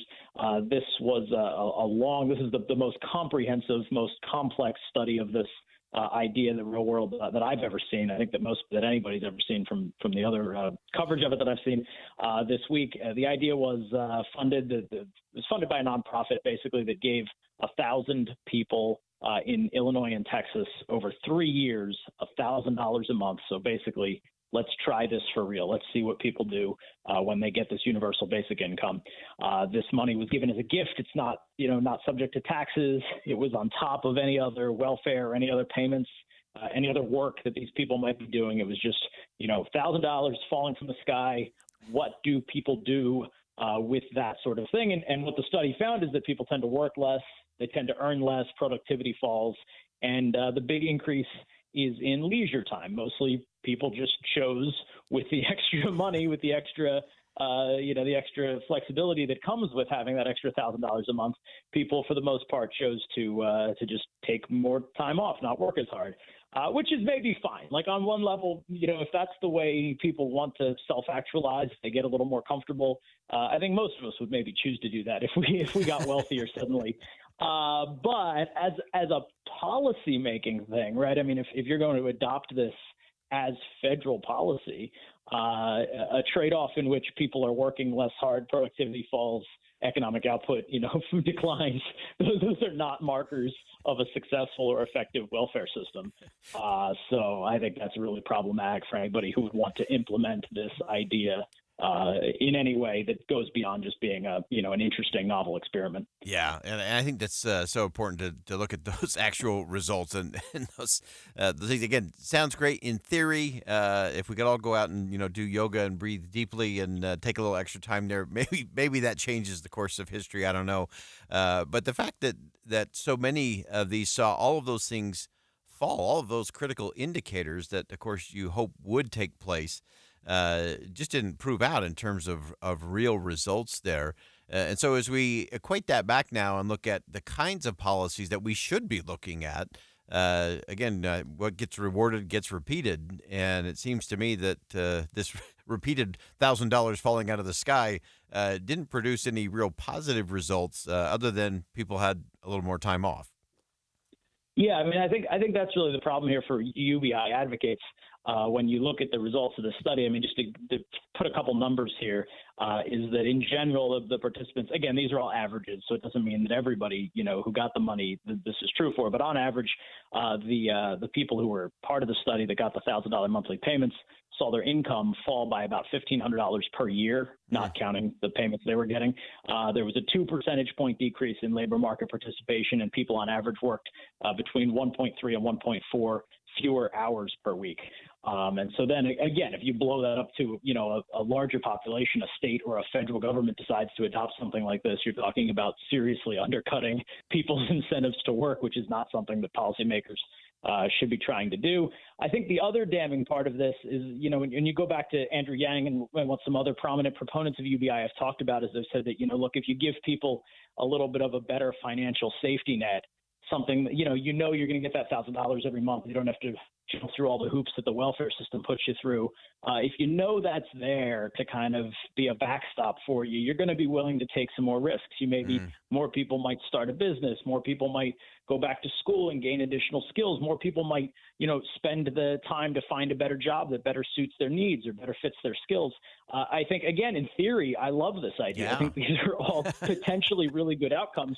This study shows that that's not what happened. Like the participants in the study overall, on average, they didn't use the extra time to seek new or better jobs. There was no clear indication, according to the researchers, that the participants in the study were more likely to start a business or engage in entrepreneurial activity. Again, it was leisure time activity. That's where most of the increase went for the trade-off of hours worked. So I don't see all the good things that could come out of a UBI system in theory just don't seem to have been reflected in this study. One of the things that I've seen online pushing back against this is that the study was conducted in part during the pandemic. This was a 3-year study, right? So you got to go back a ways. But all of these conclusions that the researchers drew, it was not looking at just the one group of people who were receiving the $1,000. It was them compared to them compared to a group of 2,000 people who were a control group who was getting just $50 per month. Mm-hmm. So, that's what they're looking at here. They're comparing those two groups against each other. It's not like the group that got the money versus everybody else in society during those wonky years. So, I think it's a really unfortunate study that kind of blows some, as you like to say, I mean, the practical side of this is very different from the theoretical political side. Yeah, and my hope is that it will at least spark the conversation, because I'm with you. I think looking and having a serious conversation about the overlapping, inefficient things that are either subject to waste, fraud, or abuse, or just inefficiency. They're not producing the kinds of results. That's the conversation we should be having. And if this can be one more piece of that, then I think that's a good thing, that we can actually get to a conversation of how do we create that path towards upward mobility, sustainability, as opposed to just more government programs that are either big and unwieldy or just the giveaway of just sending out the checks. As always, Eric Boehm getting us to the real results there. Eric, thanks so much for joining us on a Friday. Eric, of course, is a reporter at Reason. You can check out his piece at reason.com, a crucial part of the conversation. Thanks so much for joining us. Thanks so much, Boyd. Have a good weekend. All right, again, that's Eric Boehm from Reason, reason.com. And Eric always looks at all the angles of it. And here you had this guaranteed income, $1,000 every month for 3 years. And you'd think you could track and see the differences. And the reality is employment went down, productivity went down. The only thing that went up was the amount of time they were spending on leisure activities. And so can we streamline and make more efficient a lot of those welfare system programs? Absolutely, and we should. And we have to continue to test what is it that actually produces real results, because the result that we're after is self-reliance and upward mobility. Those are two things we do pretty well here in the state of Utah. Not perfectly, but we do them better than any place else in the country and probably anywhere else in the world in terms of creating that path. And the question is, how do we multiply that and continue to do it better? We'll be right back.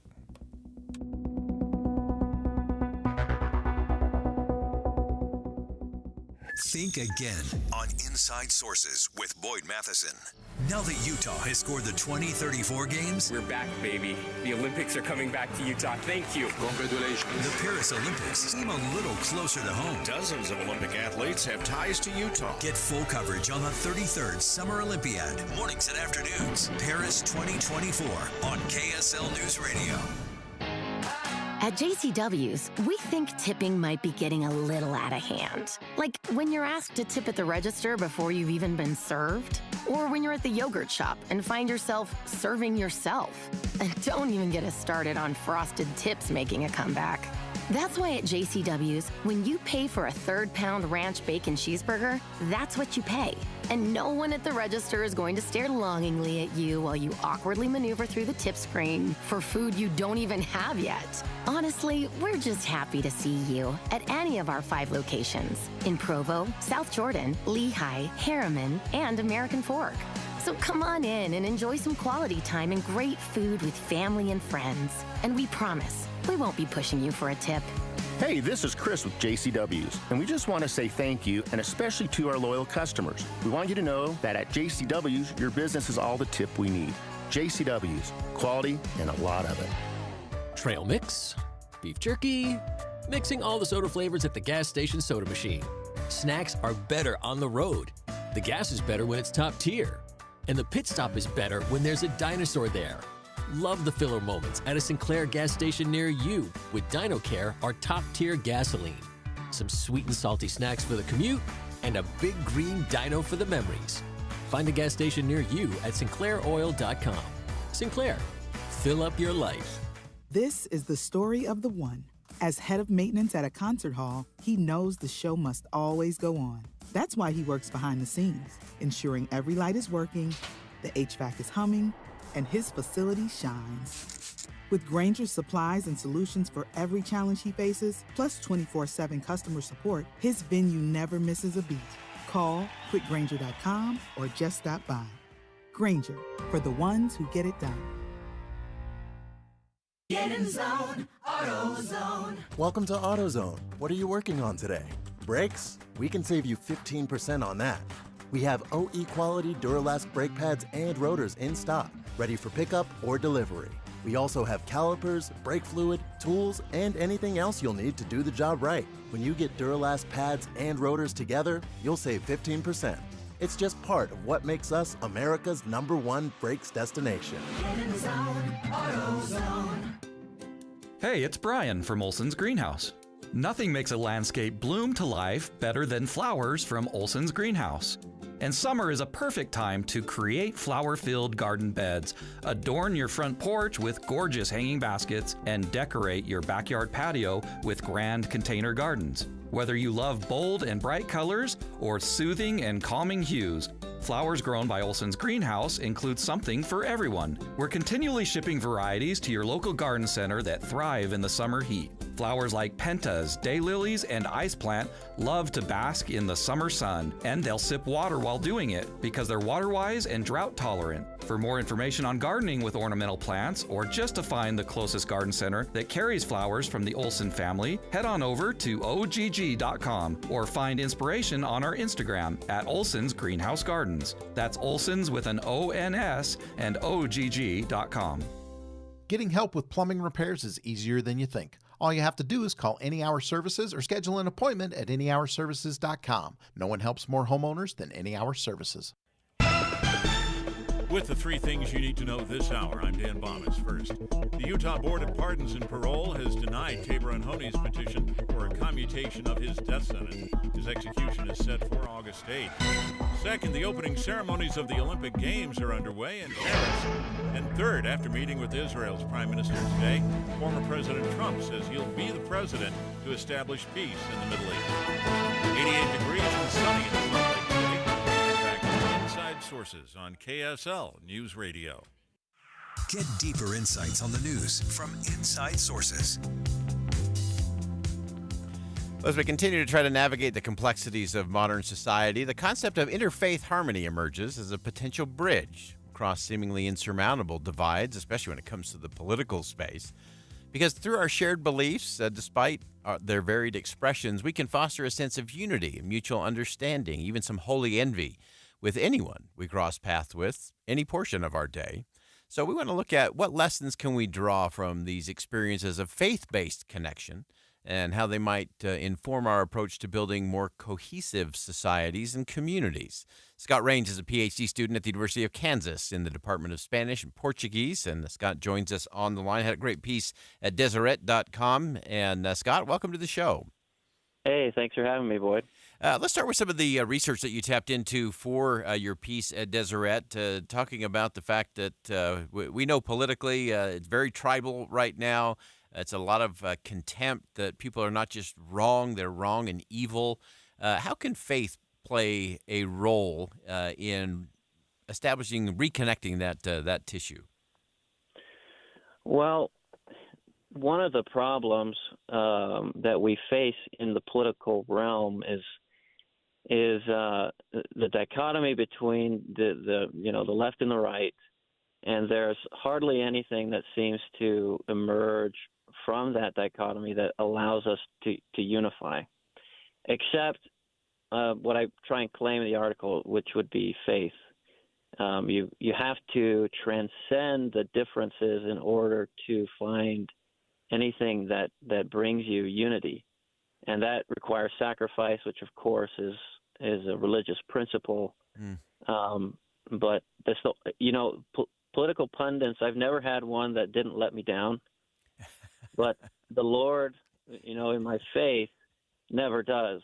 And even when I have differing beliefs, like I write about in the article, when I meet differing people of differing faiths, that somehow just binds me to them immediately. Yeah. Our love for God, and it's a beautiful thing. Yeah, it's an amazing thing, and I think the work of interfaith, I always say that faith in the future of the world begins with faith in the future of the world, and a lot of that comes in these interfaith conversations that I think are so vital, because it allows us to, one, look at people with that dignity across our differences, which then leads to our shared humanity and ultimately our divinity. And I think all of those conversations just lead us to a different place rather than the tribalism and the contempt that seems to be in the middle of our politics these days. Yeah. We talk about, in terms of interfaith unity, there are differences, but when you start to compare those differences, you find very quickly that they are not that different at all. And fundamentally, just a belief in some kind of transcendent power is it's something that we have to deny in order to continue on with our lives. it's something that we're born with. It's something that everybody feels. Like you said, that divinity inherent within each of us is immediate when we just reach out for it and try to connect across those differences. And again, they just aren't that different. Yeah, and I think one of the things that tends to happen when we have those interfaith conversations is we tend to use a more exploratory mindset. We get towards that thing that I think is so vital in our society, and that is that radical curiosity. You know, when you meet someone of a different faith tradition, for me anyway, it's always, wow, I love that they do that, or wow, I love that that's part of their ritual, or that's part of their observation of their faith, or the way they manifest it in their daily life. It just leads us to a very curious space, which I think is also quite a humble space, which also creates space for a different kind of conversation. Yeah. Yeah, in the article I talk about a Muslim man named Muhammad that I met while I was a lecturer in Spain. And he would attend our church services. He was dating a young lady who was a member of our church. He was devout Muslim, very faithful. And over the time, as I got to know him, he proved to be the most Christ-like person that I met in my time in Spain. He was so loving and so kind and so real. It was love unfeigned, as we talk about in the Christian world. It was pure love. And that stuff you can't fake, and that's the stuff that we need in order to seek any kind of political unity or social unity across the United States today. Yeah, great perspective. Scott Rains, PhD student at the University of Kansas in the Department of Spanish and Portuguese. Great piece. You can check it out at Deseret.com. With political division center stage, faith continues uniting Americans in unpretentious ways. Scott, thanks so much for joining us today. Thanks, Boyd. All right, again, that's Scott Rains joining us, and just some important perspective there, especially as we close out the week with a lot of political rancor. And I would just remind everyone, I think part of the challenge we have in our country today is that we have so deified our politics and our politicians, and we've politicized our faith and our religious institutions. And if we can get those two things straight, everything else gets a heck of a lot easier. When we don't look at any political figure or political party as the answer or as the faith, that we can then start to have a different kind of conversation about what we actually do together, that shared space. And I do think that interfaith is the bridge to a lot of that. And it's been one of the great things we've been able to do on this show over the course of years, is to bring in people from so many different faith traditions from across the world, and to learn and to engage and to be curious, and then to have some holy envy for what we learn about each other. And it does create that unifying idea of what we have in common and what we can actually do together. All right, we're going to step aside for some bottom-of-the-hour news. When we come back, we're going to pick up our summer conversation on Crucial Conversations with Joseph Grinny. You don't want to miss any of this. Stick around. We'll be right back.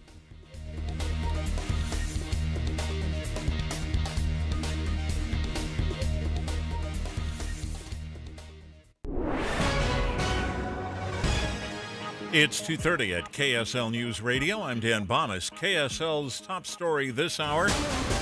We have breaking news. The Utah Board of Pardons and Parole has denied Tabor Onhoney's request to commute or change his death sentence. The statement released by the board says they will not change the original sentence. Oney was sentenced to death in 1999 for killing his ex-girlfriend's mother in 1998. The last commutation hearing in Utah was a decade ago, with the original sentence remaining then as well. Oney's execution is set for August 8th.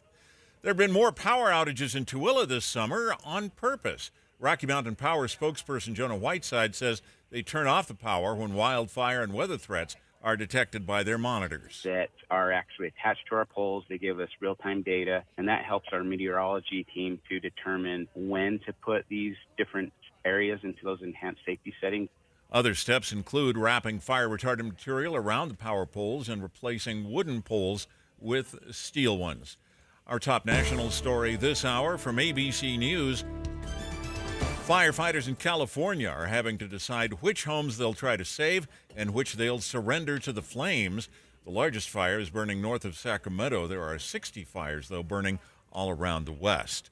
Your money at this moment, the Dow Jones average closed the trading day up 654 points today. The NASDAQ was up 176. The S&P 500 was up 59. And our KSL weather. We're seeing some clouds move back in. That's next. KSL News Time 2:31. It's a priority for us at this station to bring you all sides of a story and to talk about the news fairly, completely. Get all the facts and be really aware. Utah's Morning News with us, Tim and Amanda. Weekday mornings 5 to 9 on KSL News Radio. Need a ride? Call Utah Transit Authority's referral line. This dedicated phone number is a resource created specifically for individuals with disabilities, aging adults over the age of 60, and veterans who need temporary assistance finding specialized transportation solutions. Simply give us a call at 801-287-2870. Leave your name and phone number, and a UTA representative will get back to you soon. If you're facing ongoing day-to-day transportation challenges, the UTA referral line is here to help. From medical appointments to the grocery store, we're here to get you where you need to go. Please call 801-287-2870. This dedicated phone number is a resource created specifically for individuals with disabilities, aging adults over the age of 60, and veterans who need temporary assistance finding specialized transportation solutions. 801-287-2870. That's 801-287-2870. Cashback is not available on gas in New Jersey and Wisconsin. Hey, good morning. You're heading to the airport, right? Yep, thanks for checking. I like the car. How long have you been a rideshare driver? About 3 years now. I really enjoy it. Isn't it hard to make money these days with the price of gas being so high? Not for me. I use Upside, the free app that gives you cash back for every gallon of gas you buy. Wait a minute. Are you saying you actually get real money back when you get gas with the Upside app? Yep, I get real cash back every time I get gas. Does that actually add up to anything? I'll make around $200 to $300. Wow, that's serious extra cash. I'm downloading the Upside app now. Download the free Upside app now to earn real cash back every time you buy gas. Use promo code GIFT for an extra 25 cents a gallon bonus on your first tank. You can cash out anytime, right to your bank account, PayPal, or a gift card for Amazon and other brands. Just download the free Upside app and use promo code GIFT for a 25 cents a gallon bonus on your first tank. That's code GIFT. The Salt Lake Chamber is Utah's voice for business. Okay, that sounds great, but what does it really mean? Well, as Utah's largest and longest standing business association, they support and champion community prosperity throughout the state. And if you're in business, well, that's a very good thing for you. Be sure to listen to the Chamber's Speaking on Business, weekdays at 7:20, 11:55, and 5:20 p.m. on KSL News Radio. Traffic and weather together brought to you by Sinclair's DinoPay app. Save up to 20 cents per gallon. Here's Heather Kelly. Looks like we've had a crash southbound I-15 near downtown Salt Lake. It's right around 700 south. All the vehicles are over on the left shoulder, but it has backed traffic up to the I-80 interchange if you're coming out of Davis County. That's the only real delay I see on a major freeway right now throughout Weber, Salt Lake, and Davis counties. You've got good speeds in Utah County as well on city streets. This is the Place Heritage Park, the place to learn, explore, and enjoy Utah history. Perfect for service projects, team building, birthdays, weddings, reunions, and more. Plan today at thisistheplace.org. Heather Kelly in the KSL Traffic Center. Our weather, we'll see a high of 95 today with a chance of thunderstorms, then 94 tomorrow, 93 on Sunday. Things heat up again next week. Right now, we're looking at 88 degrees under partly cloudy skies. Listen online at kslnewsradio.com. We're Utah's news, traffic, and weather station.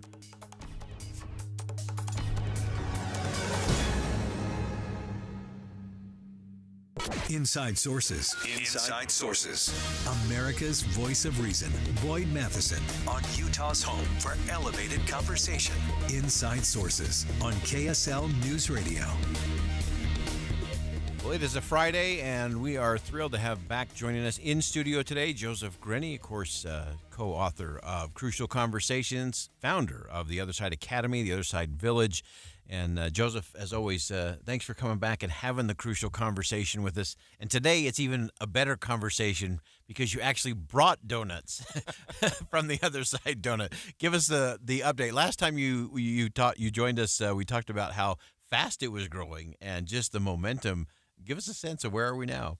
They've been killing it, selling out every day, 2 hours before close time. So I had to literally ask them to set these aside to bring them into your team. And we just handed them out to Deseret News and KSL TV and KSL Radio. And it's nice to spread happiness. That is like the ultimate in happiness today. And every conversation is better with a donut in hand, especially if it's an Other Side donut for sure.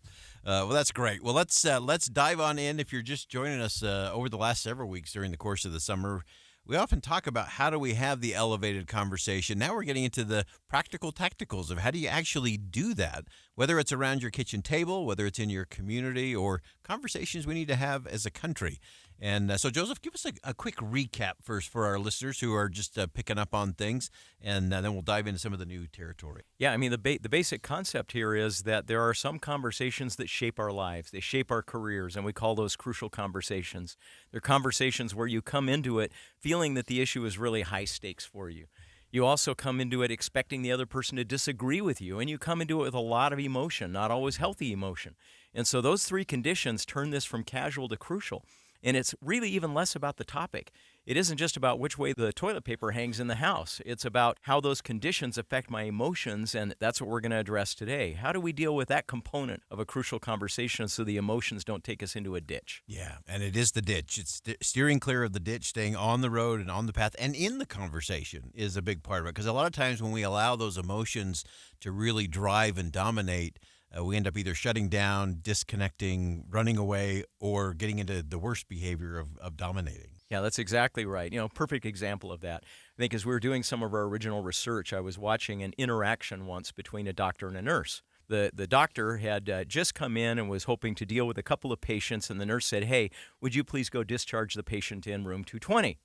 And the doctor said, "No, I've got to go get to my daughter's music assembly." He said, "Just tell him that something came up, and I'll come back later." She says, "Well, I already told him that you were going to check him out." The doctor went berserk. He said, "You did what?" And she said, "I thought it would just take a minute." He said, "Where did you learn to think? Certainly not some 2-year nursing school, that's for sure." And there's the moment. Yeah. So he's now shown up in this aggressive, awful way. And I'm telling you, this was a decent guy in his normal life. But all of us have a Jekyll and Hyde thing that goes on in these moments. Yeah. And this was his. And so we spent a lot of time trying to study what happens to our emotions in those moments. Mm-hmm. If you'd asked that doctor what he wanted, what he probably would have told you was, "I want to take good care of patients, I want to be a decent human being," but he just behaved in exactly the opposite way he needed to. Mm-hmm. What you and I tend to do in those moments is we tell ourselves stories. We tell 3 kinds of stories that amp up our emotions. Number 1, we tell ourselves a victim story. Whatever is happening, we make ourselves out to be an innocent sufferer. So this doctor in this situation, for example, probably is telling himself that she completely set me up to look badly here. I'm a decent human being. Now I'm going to be the bad guy in this, but I'm innocent. I'm not doing anything bad here. The second thing you've got to do if you want to behave badly and feel good about it, if you want to destroy a relationship but feel completely morally okay about it, is you have to make the other person out to be a villain. So if we burrow into this guy's mind, he's got a victim story running. I'm innocent here. A villain story. She's insensitive. She's rude. She doesn't care about my needs. And then finally, you have to tell yourself a helpless story. The helpless story justifies you in behaving badly. If I don't raise my voice, if I don't make a scene about this, then she'll probably do it again. She's going to keep taking advantage of me. So I've got to pound the table. So I justify myself. Those 3 stories are what create our emotions. This anger he came up with was not because she told a patient that he would be right in to discharge them. They were because he told himself a story about what she did. A victim story, a villain story, and a helpless story. So those are the toxic part of this. And unless and until you and I become conscious of how we're telling ourselves stories and amping up our emotions, we'll have no emotional control in these conversations. Yeah, and we see that in so many places and spaces, from our marriages to how we interact with our children, to our children's teachers or people in the community. Politics is other level when it comes to a lot of those things in terms of of victim and grievance and that helplessness and it's us and them, all of those things that stir all the negative base emotions, as opposed to the elevated thinking that can lead you to the better conversation and the ultimate solution. Yeah, I've got a play at home version of the game for our audience here today. If you want to participate at home, so think of somebody that you know who holds an opposing opinion to you about something that's really important to you. So they may believe COVID is a lie, right? Or you may be on the opposite side of that. A fetus is just tissue. Animals have rights. Guns don't kill, people do. Gender is fluid. Global warming is a crock. Pick the issue that somebody is on the opposite side of. And what I want you to do if you're listening to this is think to yourself, what are the 2 or 3 adjectives I'd use to describe somebody that holds that opposing view?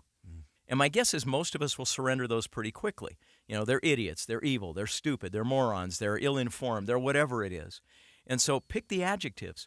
The point here is those adjectives will control your conversation. If you try to have a conversation with someone that's on the other side of that issue, it's that story you're carrying in your head, that villain story about them, that victim story about you that is going to corrupt the conversation.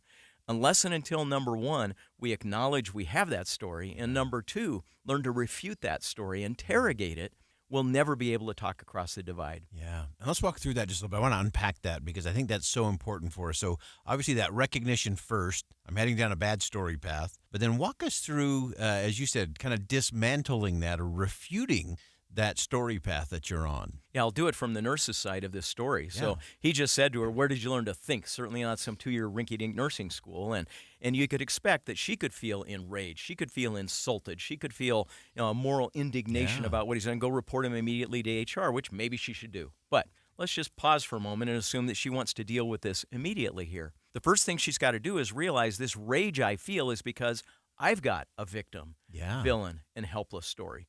So the helpless story she could tell is I'm powerless here, so all I can do is undermine him behind his back because I can't confront this directly. You know, the villain story is that he's a monster. He's abusing his position, and he just mistreats nurses because he can get away with it. And the victim story is I'm an innocent sufferer. I'm just trying to take care of the patient. Well, the amazing thing was I watched this woman do something that is one of the most impressive moments in all of our research on crucial conversations. She started by saying, "Doctor, I apologize." And at first I thought, what does she have to apologize for? She said, I set you up to look bad. I made a commitment on your time with a patient without getting your consent, and I apologize. I'll never do that again. The doctor mumbled a kind of, okay, well, that's good, and started to walk away. And she said, but doctor, she said, there's something else I need to address. And he said, what? She said, I also want to talk to you about what just happened between us. She said, do you have a concern with my competence? And he said, no, I don't. And she said, well, what you just said made me believe that you might have concerns with my competence. You deserve competent nursing support, and if I have problems, I want you to be able to tell me. He said, no, I've never had concerns with your competence. And she said, then, doctor, I'd like to ask that you never address me that way again. He looked like a whooped puppy. Rather than this powerful despot, what he looked like was an apologetic, humbled human being. And he never treated her like that again. But what did she do?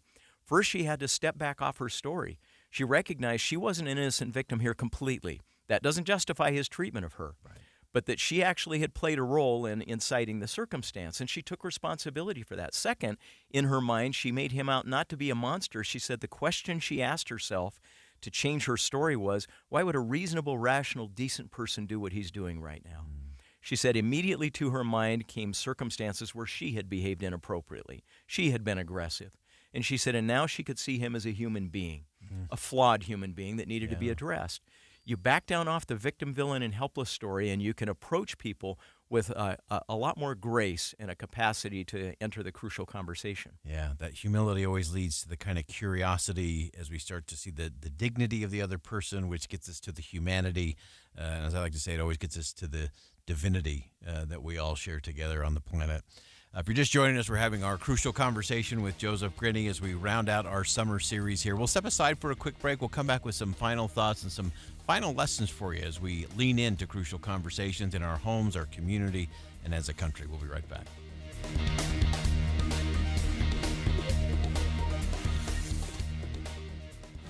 Honey, hello, honey. This has to stop.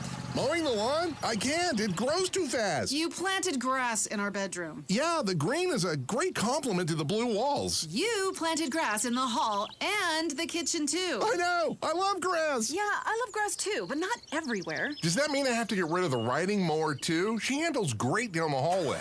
Mom warned me there'd be days like this. Grass doesn't belong everywhere. So now Utah Water Savers offers an incentive plan to replace your grass with water-efficient landscaping. Earn as much as $3 for every square foot of lawn replaced. Register at utahwatersavers.com and learn what incentives are available in your area. And if you thought money didn't grow on trees, guess again. Add trees to your project from a pre-approved list and you'll enjoy a tree bait. Reducing water use is one of the most impactful long-term changes you can make. So start at utahwatersavers.com. utahwatersavers.com. Join KSL News Radio's Maria Chileo Saturday from 8 to 11 at the Jones Paint and Glass grand opening of their new location, 1626 West, 800 South in Payson. In 2024, dating is a disaster. We've been ghosted, breadcrumbed, stuck in situationships. Hi, I'm Debbie. I'm Caitlin. Welcome to our new podcast, Dating at Her Age. Have you ever been on a coffee date with a man who just got sprung from prison? Dating has been so dicey for us, we asked KSL, can we launch an all-new podcast about it? You're not really dating when you're on the dating app. Dating at Her Age, brought to you by Mountain Home Services. A new episode drops every Thursday on KSLNewsRadio.com. With Progressive's Home Quote Explorer, you can check if you're paying too much for home insurance, because giving you options is the right thing to do. Oh, you mean like when I let someone with less groceries go ahead in line? Sure, there's a part of me that thinks, if you only need 3 things, maybe go to a convenience store next time. And now they're sifting through coupons and my frozen foods are about to be not frozen. But still, it's the right thing to do. So compare rates with Progressive's Home Quote Explorer. Progressive Casualty Insurance Company, affiliates, and third-party insurers. Not available in all states or situations. Prices vary based on how you buy. Hey, what are you doing up on the step stool? About to clean these light fixtures. The whole family's coming over, and if there's even a speck of dust in the house, my abuela will find it. Here, I got a Swiffer duster to help with that. A Swiffer what? A Swiffer duster. It has this cool extendable handle that reaches 6 feet to get high and low, with fluffy dusters that easily trap and lock dust. So, no more step stool? No more step stool. Easily trap and lock dust from hard-to-reach places with the Swiffer duster. Love it or your money back.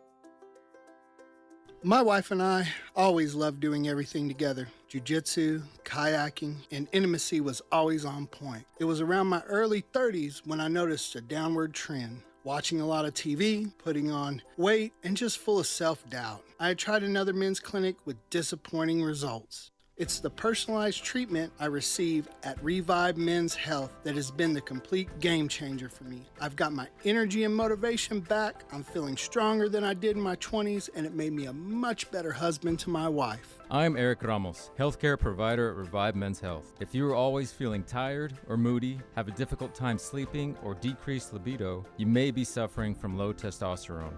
Book your free T-check and exam at Revive Men's Health, Salt Lake City. Call 801-263-7777. That's 801-263-7777. Or visit ReviveMen'sHealth.com. Hear elevated conversation on crucial issues. Boyd Matheson on Inside Sources. Welcome back to Inside Sources here on KSL News Radio. It's great to be with you. As always, I am Boyd Matheson. We're closing out our series. I'm a little sad about this, Joseph. We're going to have to think about a part 2 to all of this. Our crucial conversation with Joseph Grenny, talking about how do we actually have these crucial conversations? What are the practical, tactical skills, tactics, ideas that can prevent us from getting into the rage, to getting back to the reason? And as we were talking about before the break, making sure we can have dignity, humanity, and even divinity as we interact with other people. And so, Joseph, as we come full circle here, the last component that we want to get to is this whole idea of retaking your pen. Talk us through that. Yeah, I'll take you to a moment. So you've been at the Other Side Academy many times, and one of the most important things that happens at this school for people with long histories of crime, addiction, and homelessness, average student arrested 25 times, but the most life-changing experience they have is what we call feedback groups. They're breakthrough groups. So Tuesday nights from 7:30 to 9:30, Friday nights from 7:30 to 9:30, we sit in groups of about 20 people. And basically it's a chance to learn how other people see you. And sometimes it's not that fun. I was sitting one night watching a student by the name of Marlon. When he came in, he looked like a grumpy old sailor. Big white beard and just kind of an angry, stern look on his face, and he was as emotionally brittle as anybody I could imagine. If you had the slightest bit of criticism for him, he would collapse, he would get enraged, and he would just throw a tizzy. But here he was 3 years after he walked in the door of the Other Side Academy, and he's in a group. He was in charge of a construction crew. And one of the younger students in the house brought the group to him. He said, "Marlon, you're a control freak." And Marlon turned and looked at him. And he said, "Marlon, you don't care about human beings at all. For you, it's all about who can pound more nails and getting the job done, but you don't seem to care about us one little bit. You're a control freak that doesn't want us to grow, doesn't want us to think, doesn't want us to..." He came at him pretty hard. This was a young student in the house that was frustrated because of his work experience with Marlon. The beauty of the Other Side Academy is nobody's protected by their position. You're going to have to listen to the feedback anywhere it comes from. Now, 3 years ago, I would have been terrified in this moment because he probably would have just ripped back at this student. He sat there looking like the Dalai Lama.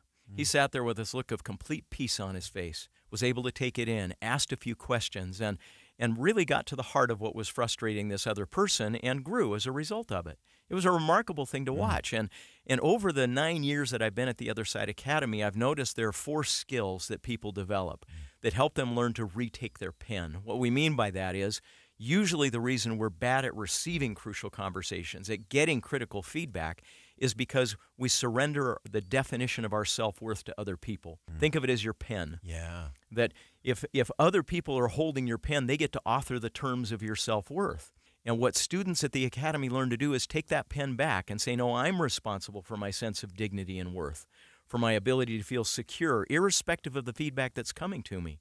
They become some of the most emotionally mature people I've ever met, in spite of where they came from. The 4 things they learn to do are CURE, cure. So the first thing is they develop strategies for collecting themselves. When the feedback starts to come, I watch Marlon, and he starts to take a couple of breaths. What tends to happen when feedback comes and we feel threatened is I start to take shallow breaths, or I hold my breath. And so literally signaling to my body a message of relaxation and safety is important. Having a collection strategy. How do I collect myself? The second is I move to understanding.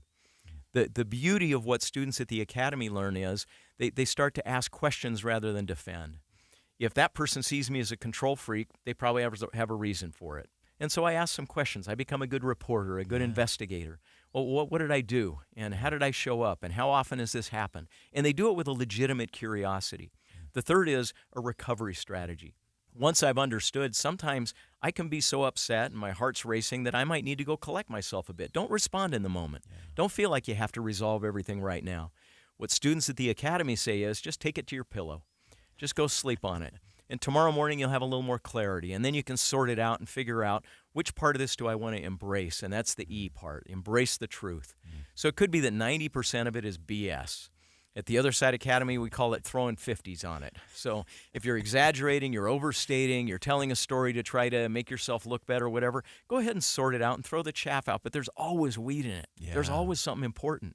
And Marlon grew into a remarkable human being as a professional now, married in a great relationship and doing wonderful things because he learned to take that kind of feedback and to be able to connect with people through his crucial conversations. Oh, I love that. Then let's stay with that for just a minute. Give us another example of how we navigate that. Maybe in a family situation. Maybe it's something else at work. How else can we practice that? How do we put that into practice? You talked about breathing. Give us some other strategies we can deploy there. Yeah, the first thing is to notice that you're in a crucial conversation. I think we talked in a previous episode about knowing my own style under stress, learning to notice the physical signs, the emotional signs, or the behavioral signs. Mine are that I notice when I start to talk too fast and I start to dominate the conversation, I know I'm feeling threatened. And so that's when I dip into these cure strategies. How am I going to collect myself? I literally sit back in my chair and take a breath. And I'll relax my hands. Usually they're probably gripping the sides of the chair. Maybe too tightly. Yeah. And I don't even notice that till I look down and I see that my knuckles are white. And so letting go of that, having a collection strategy. How do I collect myself? And then move to understanding mode. The beauty is you don't have to come up with a solution most of the time in these crucial conversations. Just putting yourself into the mode of trying to understand the other person's point of view gives you a sense of power and a sense of peace and a sense of safety. You know, I remember one time my children decided they wanted to have a crucial conversation with me. And I'd been traveling a lot. This was earlier in my career, and they all sat down and they said, the topic of today's conversation is, we don't like it when you come home. That hurt. Wow. That hurt. And I wanted to defend myself and talk about all of the righteous things I was out there doing, supporting the family and yada, yada, yada. But you know what? They had feelings. They had a perspective. I collected myself. And trust me, I wanted to get defensive about it. But I looked in the eyes of all of these wonderful children and realized there was sincerity and there was real experience there. And so I asked them one after another. I went to understand mode. You know, what have I been doing? And they talked about how Mom has one set of rules, you have another set of rules. And we get used to hers, and you're gone most of the time, so it's her rules that rule. And then you come back, and it's just annoying. And I asked for examples of that, and they had examples. Some of them had written out pieces of paper. They had prepared for this moment. And the awful thing, the awful truth was, I realized they had over-prepared because they expected me to be the defensive guy I usually was. And so showing up differently in these moments begins by retaking your pen, by realizing their opinions don't define my worth. I still have worth and worthiness, divinity in me in spite of anything that anybody wants to think about me, but that doesn't mean I'm not flawed. And I can listen. So good. So important. Well, as we round out the Crucial Conversation series, and again, we're going to have you back, so don't think for a minute you're getting away.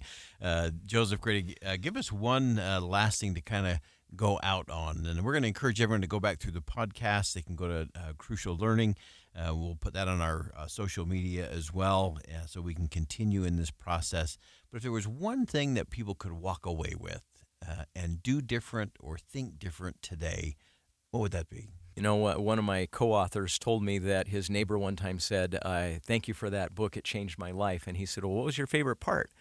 And the guy said, well, I actually haven't read it. And he said, well, oh, really? Then how did it change your life? And he said, well, it's just the title. And I think there's truth in that just realizing that these conversations are crucial, that they affect the quality and health of our relationships at work, at home, and in our community.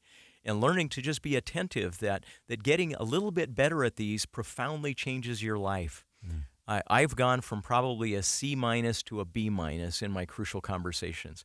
I still have bad days and bad moments, but moving from C- to B- has been transformational. The quality of my relationship with my wife, with my children, with colleagues at work is fundamentally different. And it's largely because I just recognize these moments have a disproportionate impact on everything, and they deserve my thoughtful attention. When you do badly at one, think about it afterwards.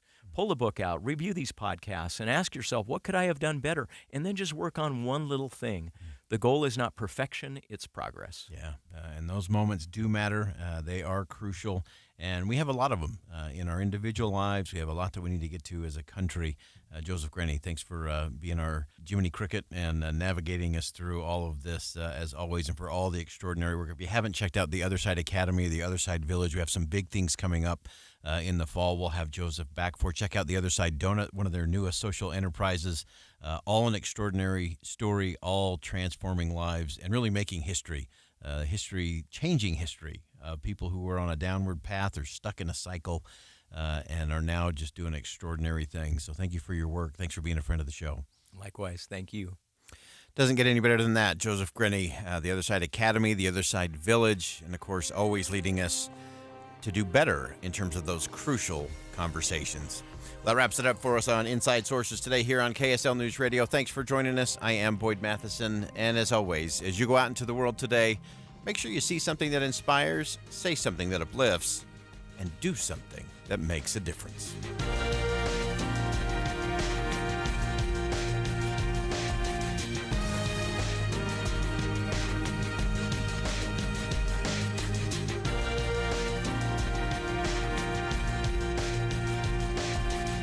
KSL FM Midvale.